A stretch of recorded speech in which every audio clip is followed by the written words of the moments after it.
Hi, today I'm going to be reading The War with Grandpa by Robert Kimmel Smith, Chapter 5, Sad and Blue as the Sky.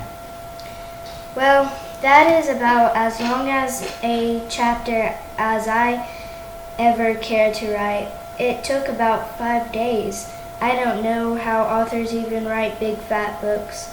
They must spend their whole life doing it. Meanwhile, I was sad as I ever was, up in my room, and about as blue as the sky. There is a thing that happens when parents want kids to do something and the kid doesn't want to. What happens is that the parent usually wins. That's one of the big advantage of being a parent. Advantages. You get to win the arguments. Take piano lessons, for example. Once a week, I go to Miss Brittle's house to spend 45 minutes plonking away at these stupid pieces while she sits beside me, sighing and shaking her head. Do I want to take piano lessons? No. Do I have to? Yes. Do I want to practice the piano every afternoon after school? No. Does my mom make me do it? You know the answer. Why couldn't I have baseball lessons instead? If somebody pitched me a baseball for 45 minutes every week, then maybe I could learn to hit a ball instead of striking out all the time, which is what I do. Except a few times by accident I hit the ball. Last year I only got 2 hits all season. Anyway, what happened was that after a while my dad came up to my room and talked to me. I had that sinking feeling in my stomach the whole time we talked. I knew I was going to lose the argument.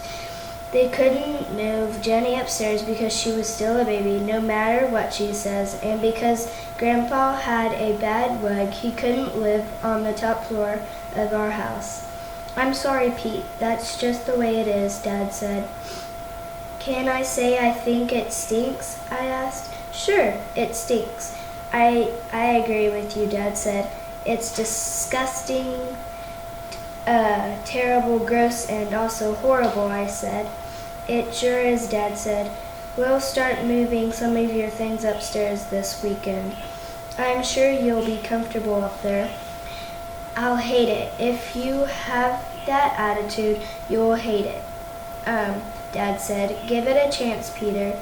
Do I have a choice? I asked. No. Then I don't want to talk about it anymore. And we didn't. Chapter 6, I Promise. I am putting down this promise in black and white so I don't ever forget it. When I grow up and I have a kid, I will never make him do anything he really does not want to do. That is a solemn promise, so help me God. Except if it is something really important, like if he didn't want to brush his teeth, I'd have to make him do it or else he would get cavities and stuff.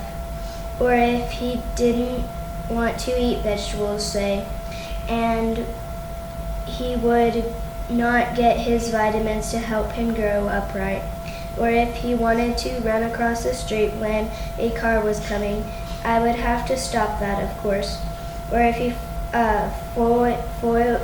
fooled around with matches or electricity or poison or things like that could hurt him. And if he did not want to go to school, why, I guess I'd have to make him go or he'd grow up stupid. Maybe there's a few things he'd have to do I have not thought of, but other than that, no. And that's a promise. Bye-bye. See you next time.